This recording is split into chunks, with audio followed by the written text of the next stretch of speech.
It's too bad that we had to play this out to the anxiety and consternation of the American people. Think of what this might be like if you didn't know a month ago whether or not your children were going to have health insurance.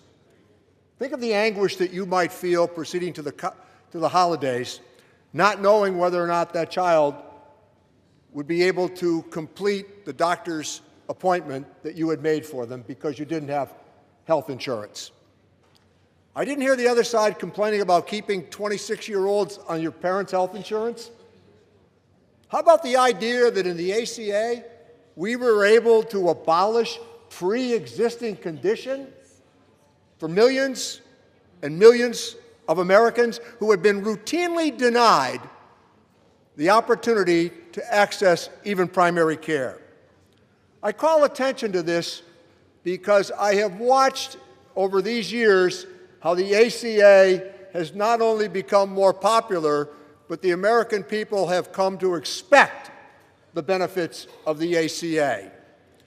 This argument, for those of us who were here and participated at the time, was not really complex at all. The argument was that we would proceed on the basis of the notion of universal access, that you wouldn't have to worry that if you went to the emergency room that somehow you might be turned away because you had not been able to pay another bill. We don't get a chance on this earth to predict when we're going to get sick. That's the basis, actuarial realities of what insurance is about. Example, we don't get to buy homeowners insurance after the house is burned down. We don't get to buy life insurance after we die. The idea of what we did here was to spread the notion of risk, an entirely reasonable consequence authored by former President Obama, and by the way, the steadfast determination at that time of Speaker Pelosi. This was negotiated across the board with all members of the healthcare system, and we came up with a reasonable solution that we continue to build upon.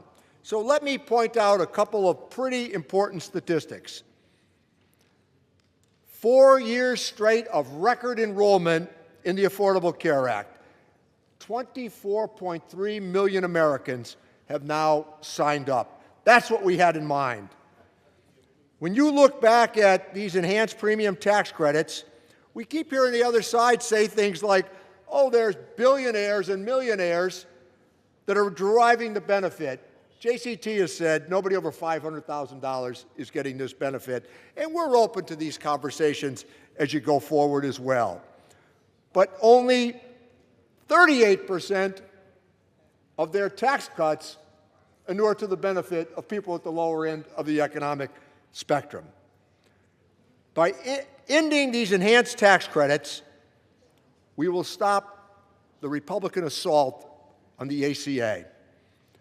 They have repeatedly said that they want to work with us, but there's been no effort on the Republican side to work with us on expanding and extending these tax credits.